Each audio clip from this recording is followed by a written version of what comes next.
Shalom, Kalaim La, Yahweh, Bahashim Yahushai, Bahashim Makar Akwadash, Brakate Yahweh, Brakate Yahushai. Double honors to the elders and apostles of Great Millstone. Shalom to Yakim in the faith, doing the work in truth and sincerity. I pray this lesson is edifying and straight to the point. Salaki for the noise in the background. I got the inspiration to do this lesson, specifically just because it's hot in the news. It's main topic. What's going down in the land of Yasharala. It's not our land right now because we not there. But that is our land though. But it's downtrodden right now. But calm, man. Getting right into it. I had heard this clip earlier, and I'm gonna play it real quick. Into trucks and taken into captivity. So that was the president of that was a voice clip, a little short clip of the president of Israel, and he was pretty much speaking about the women and the children on the Gaza Strip. They're pretty much being taken, and he said they're being led into captivity, which ain't true. They ain't going into hardcore bondage. Gaza don't even got that much power. Those Palestinians, which are Ishmael. But continuing on. That's what's going down, man. The curses that were upon us are now going on our enemies. We're just seeing this is just the beginning of sorrows. And that makes me think of the book of Deuteronomy chapter 30, verse 7. And the Lord Yahweh, thy power, will put all these curses upon thine enemies, on them that hate thee, which persecuted thee. That's right, so these people are just getting theirs. So we're going to get right into it, man. So what we're seeing is prophecy, man. This is another prophetic card, And this is what the title of this lesson is going to be, Prophecy Card 3.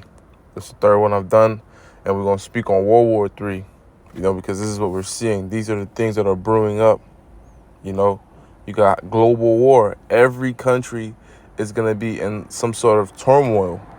And turmoil, real quick, what does that mean? Turmoil means a state of great disturbance, confusion, or uncertainty. That's right. It says every battle is confused with great noise, But this battle, is going to be a lot different, man. It's going to be intercontinental, So one nation from another could hurt each other without having to take a boat, a large ship, or swords or an arrow, So let's get into it. Book of 2nd Ezra. Bear with me. I want to open up with chapter 16, starting at verse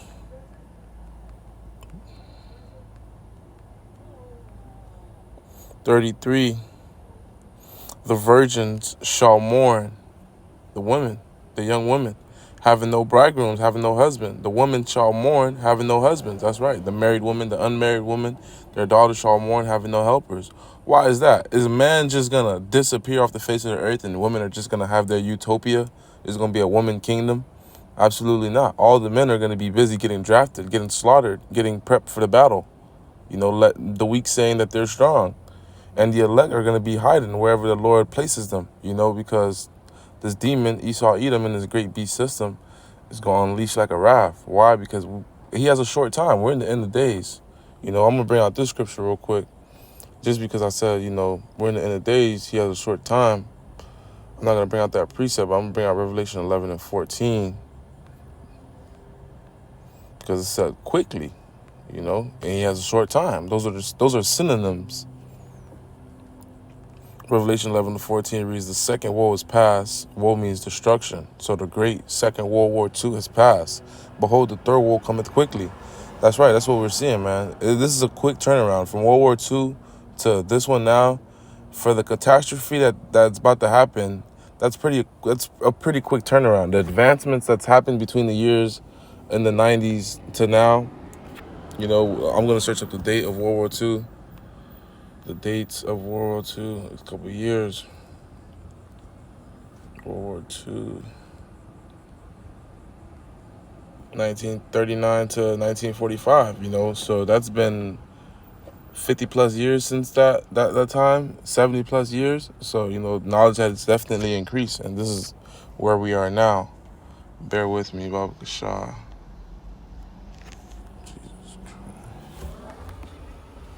All right, that's cool. Yeah, that's fine. Fry up some chicken? That is fine. What do you mean? I said that is fine. What does that mean? What does that mean? Yes. Yeah, don't do it about it. No problem.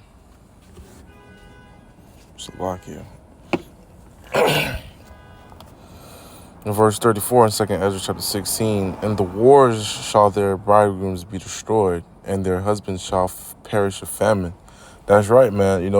A lot of men, they think, life as we know it was always bubblegum and cupcakes. Of course, you're gonna till the ground. You're gonna have your work, your 9 to 5. You're gonna do your profession, whatever you may be doing.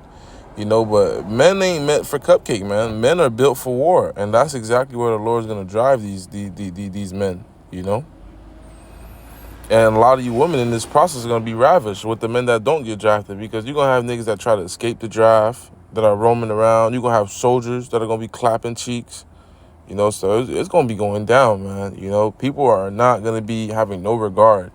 You're going to see some craziness and you're going to ignore it, because if you attend to it, you look like a fool in Jacob's Trouble trying to give something or someone CPR.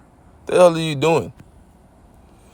Verse 35, hear now these things and understand them, ye servants of the Lord. That's right, man. So, when the Lord tells us a saying like the virgins shall mourn and they're having no bridegrooms, we got to understand, that their husbands are about to be, plucked up.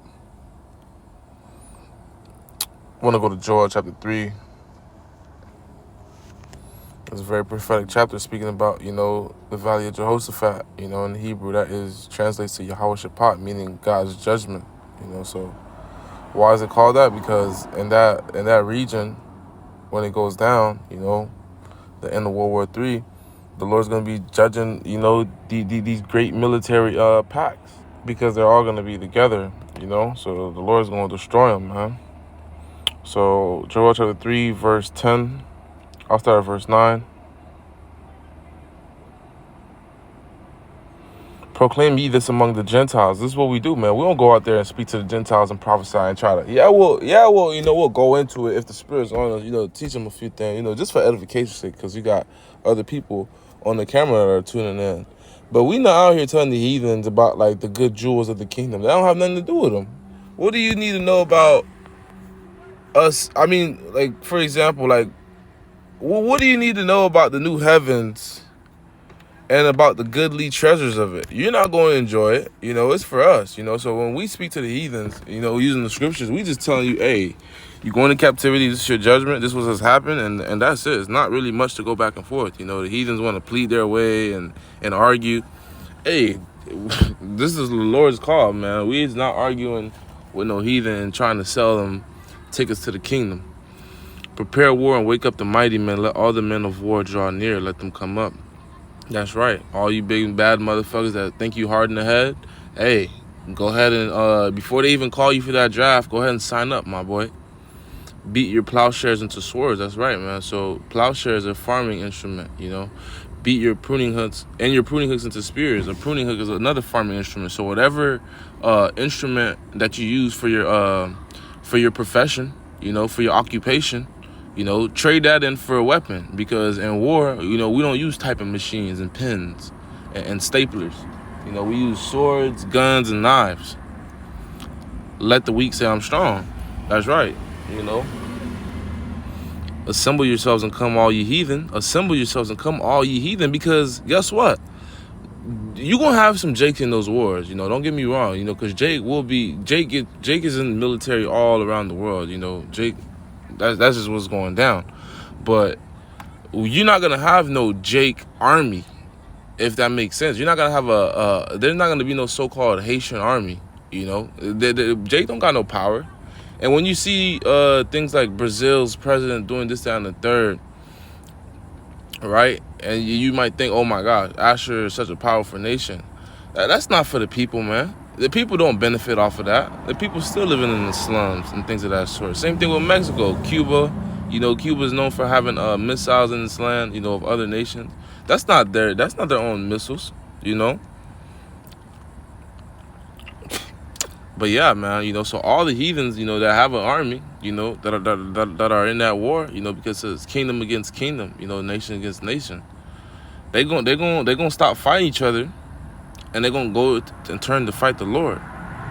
Why? Because that's what the Lord likes, man. The Lord likes a good fight. The Lord don't like to fight and just knock you out with one punch, you know. Well, the Lord is gonna symbolically do that, you know. The Lord gonna knock him out in an hour, but the Lord like to prep up his opponent, you know, like to fatten the opponent up, you know, get your accolades up, get your name up, get your muscle up, and come all you heathen, gather yourselves together round about thither, cause thy mighty ones to come down. That's right, O Lord, O Yahweh. That's right, because the Lord of hosts, you know, Yahweh, while the angels, while brothers, you know, those who are you know, given those spiritual powers, whatever the case may be, you know, is gonna be tearing down these heathens, man, in the valley of Jehoshaphat, man, treading down these wicked grapes, man, treading that shit down, man. And that's gonna be another reason why we're gonna need slaves, because we got to get those bodies up out of there. We got to get that cleaned up quick, because we said so. Verse 12, speaking as a man, so, you know, Jake's just in the spirit, a little excited. Forgive me. Joel 3, verse 12, let the heathen be weakened, come up to the valley of Jehoshaphat, Yahweh Shaphat, meaning Yahweh's judgment. For there I will sit to judge all ye heathen round about. That's right, man. Put ye in the sickle, for the harvest is ripe. Come get you down, for the press is full. The fats overflow, for their wickedness is great. That's right, man. So these bodies are going to be just, you know, missile food, just pretty much bullet sponges. Multitudes in the valley of decision, for the day of the Lord is near in the valley of decision. So, man, as the world may have known it, you know, the day of the Lord and everything is all fine and dandy. Well, this is part of salvation, man. This is part of the day of salvation, man. You know, after this happens, you know, I mean, shit. Matter of fact, the elect are going to be beamed up, you know, before shit goes down like this, you know, because they got to be kept away from that nuclear lake of fire, you know. So, man, it's gonna be going down, man. You know, but with that, Lord us is edifying, straight to the point. Hey, pay attention. It's going down in the Gaza Strip. You know, I'm learning more and more about, you know, Palestine, and about pretty much the living conditions that those heathens, those Amalekites been giving them, man. The Amalekites been giving them hell, man. They got Lula Iso. They got their food limited, so they got rations. They get their dog. They have such poverty that they put cooking oil in the engines of their cars, you know. So that goes to show you, you know, they missing a lot of things. They build underground tunnels so other countries could import and bless them. And guess what Israel does? They flood those tunnels, you know. That goes to show you they're not the people, you know. They're obviously clearly heathens, you know. I ain't saying when we get our chance to be up, we ain't gonna do the heathens wrong, but you know, those people are just immoral. They got it all, but yet they oppressing, you know. They just oppressing, you know. But stay vigilant, you know. Let's keep watching with that. Lord, that's edifying, straight to the point. Shalom. On to the next one.